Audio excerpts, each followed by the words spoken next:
ജീവിതം പരീക്ഷയെന്ന നേരറിഞ്ഞു പുഞ്ചിരിച്ച് ഉള്ളിൽ ആശിച്ചൊരുന്നമെത്തണം.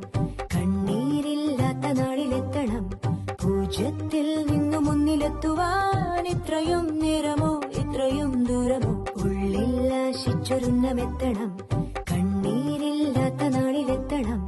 പൂജ്യത്തിൽ നിന്നു മുന്നിലെത്തുവാൻ ഇത്രയും